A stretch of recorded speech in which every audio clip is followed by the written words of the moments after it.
Stafford. All right, but we can move on. We're gonna go from an elite quarterback to a quarterback that I do not believe in, and we'll bring it back to the San Francisco 49ers. Okay.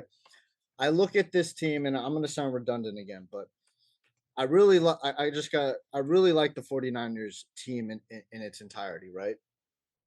Debo, Ayuk, Kittle, the running back core. I just want to get all these guys right. Hasty, Elijah Mitchell, Trey Sermon, Jeff Wilson, and rookie Tyrion Davis Prince, I believe I'm saying that round, the third round pick out of Price. LSU. They still got a good O line led by Trent Williams, who's arguably the best left tackle in the game.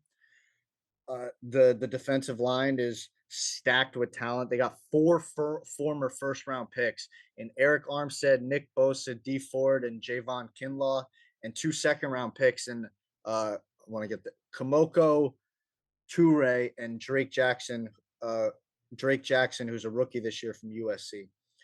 The linebackers could use some work, but they still got their middle piece, their leader, and Fred Warner.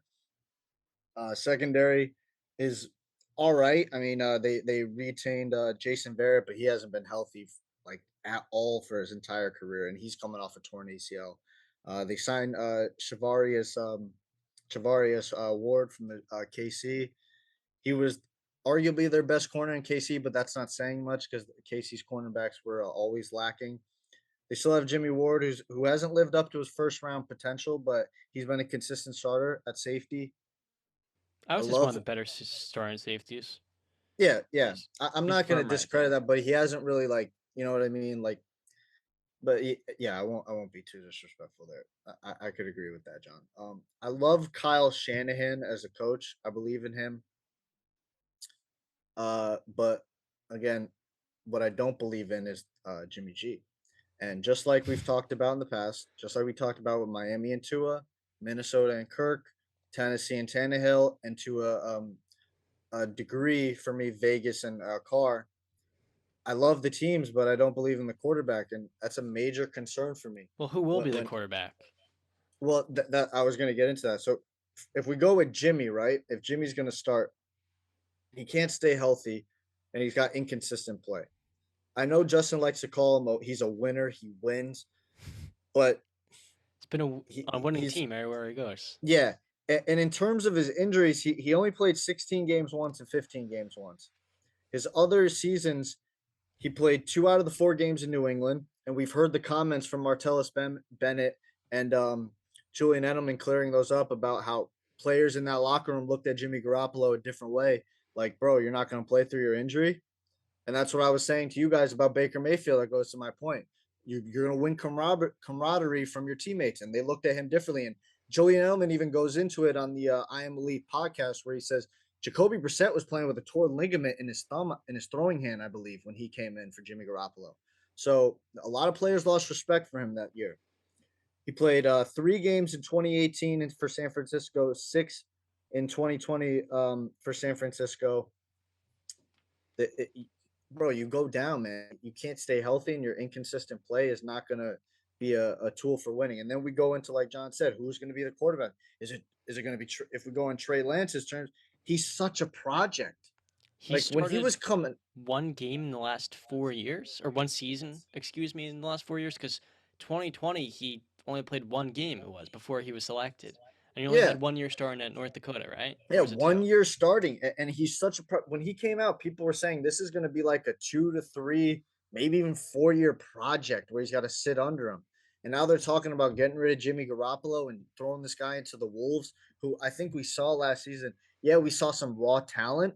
We also saw those terrible mistakes that he is not ready for the NFL yet.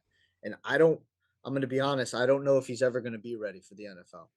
Because if we look at that draft class, right, and I think John touched on it earlier, so not every quarterback's going to hit, man. These quarterbacks you're going to look at, and you got to look at it. Maybe 2, borderline 3 are going to hit good, and 2 are going to be possibly great, but the rest of them are going to be the busts, and you got to start looking at them.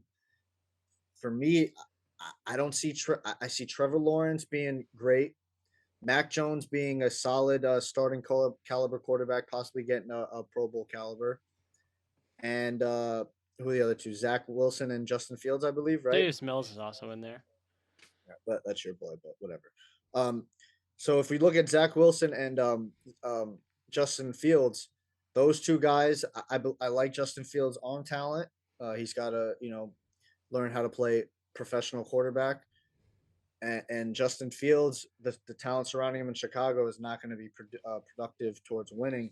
So if you look at it, I don't know if Trey Lance is going to be the guy. I don't. But like I touched on, I think in our last episode, we talked about those rookie quarterbacks. The two most important things are you have a quality offensive line, you have a coach that's going to build around you, it's going to have a good scheme, you're going to have playmakers. That's kind of the third layer to that. If you're protected, they know how to play with you and utilize your skill set, and then also you're surrounded with talents. It's really hard for a quarterback to fail. You look at all those guys we kind of talked about loosely: Josh Rosen, Sam Darnold. Their confidence fell off a cliff because in their rookie years they had nothing to work with. Trey Lance comes in, he has a top 10 receiver in Tebow Samuel. Brandon Ayuk, who I think will be a breakout receiver this year, regardless almost. And then along with that, you have one of the most stable running games in the NFL. No matter who it is, it's always gonna be churning. You're always gonna get production. You're gonna have some of the best offensive linemen. You're gonna have Kyle Shanahan as your head coach. You're gonna have one of the best defenses in the NFL. I think it's really hard to say that Trey Lance, even if he isn't quite ready for the NFL, isn't gonna have a fine rookie or a fine de facto rookie season if he Mm. starts this season because they're surrounding him with everything he needs.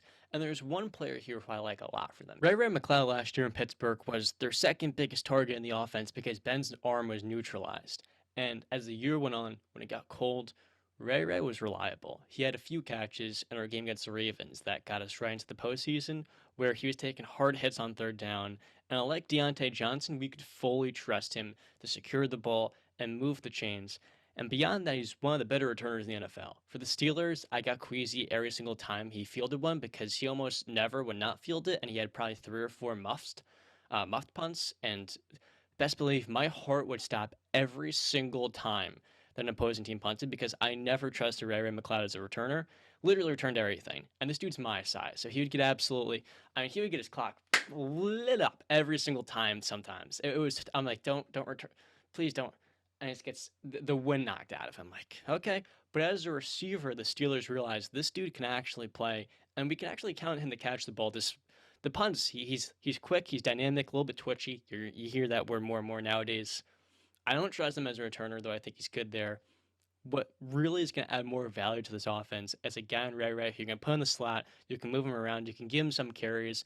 And I think for Kyle Shanahan, he's going to get so much more out of him than Pittsburgh did. And I think they're going to use him as a receiver. And quite honestly, for Trey Lance, he's set up in the perfect position to succeed in this offense.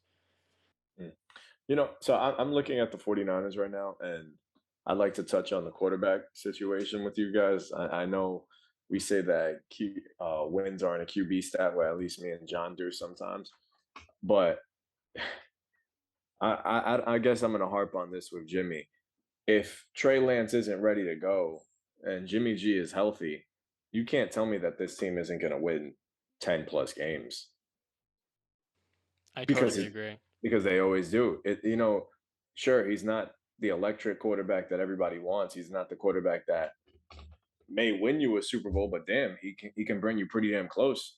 His 2 years of full starting, he went to a Super Bowl and then an NFC Championship game. Like I honestly, like I said, I'm gonna repeat it again. I do not think Jimmy is an elite quarterback, but I do feel like he's probably one of the more disrespected quarterbacks in the league for the simple fact that even if he did go to the Super Bowl this year, does your opinion on Jimmy change? Probably not. Probably not. He could Yeah, have but won the that Super that Bowl. I would just jump on that to say that it's not going to change if you tell me that his regular season stats are going to be similar to what he is producing up. And that was my whole point with John is that,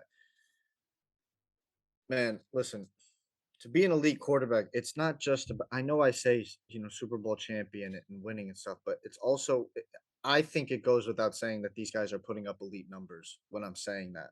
I guess I should be more clear next time. So I'm going to be clear right now with Justin. If Jimmy G goes into this season and let's say he wins the Super Bowl, but his stats are similar to what he's putting up, no, it's not going to really change because he's going to be looked at as a game manager, an average quarterback who dinked and dunked down the field to get, and his team won that Super Bowl, and his coach won that Super Bowl more than he did. Like Okay. Jimmy G is going to be, if the 49ers won that Super Bowl, Jimmy G lost in that Super Bowl.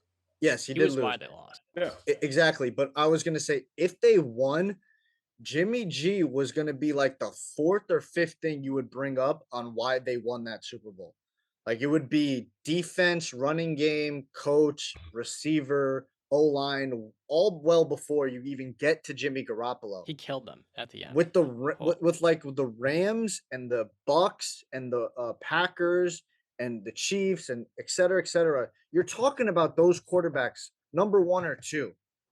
Right off the bat, you're going Stafford. You're going Brady is why they won. Rodgers is why they won. Herbert's why they won. Mahomes is why they won. You're never going to go Jimmy G is the reason they won. You'll go Jimmy G is the reason they lost. I 100% agree. But the team is good enough to win despite his quarterback play. He was, at the end of that Super Bowl, he was just missing throws. He was not timing plays well or the routes. He was killing them. And I look at the starting Yeah, but quarterbacks also in the they NFL. also had a 10-point lead squandered by the defense at the same time too. Yeah, but, Yeah, So- but the Chiefs do that. That's what Shanahan the was making Chiefs some do, though, creative too. plays. The issue was guys are getting open and Jimmy wasn't delivering to move the He chains. wasn't hitting. You're right. I think I look at the starting quarterbacks in the NFL. They're about 20 plus I'd rather have if I'm Jimmy. I still think the 49ers are as good of a team, if not better.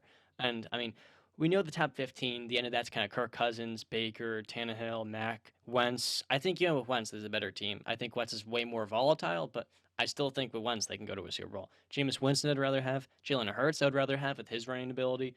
Trubisky I would honestly rather have because Trubisky I think is a little bit better. You look at what Matt Nagy was compared to Kyle Shanahan, and Trubisky was on the same level. I got Mitch over him any day of the week. Jared Goff, I'm taking him as well. I am. That's the last guy I'm taking over him. Jared Goff over. I think I don't know. I think like Wentz, Goff is a little bit more volatile, but overall, I think he's better than Jimmy, especially consider the fact that Jimmy's always dealing with something. I mean, is he throwing a football yet? I don't even know. I don't know. But I know they're regardless, I seeking just to feel trade like him. if he's on the field and he's healthy, you can almost book the 49ers for a trip to the NFC title game. That's the just second craziest point I thing. want to hit. It's not just Jimmy staying healthy, but it's the offense. Debo stayed relatively healthy last year compared to his first 2 years in the league. George Kittle's a top 3 tight end. Some people may even have him number 2. Who knows? When he is healthy, in order for this offense to be good enough, they need those 2 guys to be at their very best. They need them to be reliable. I talked about Brandon Ayuk before. He was in the doghouse to start the year. But the end of last season, Brandon Ayuk was on fire.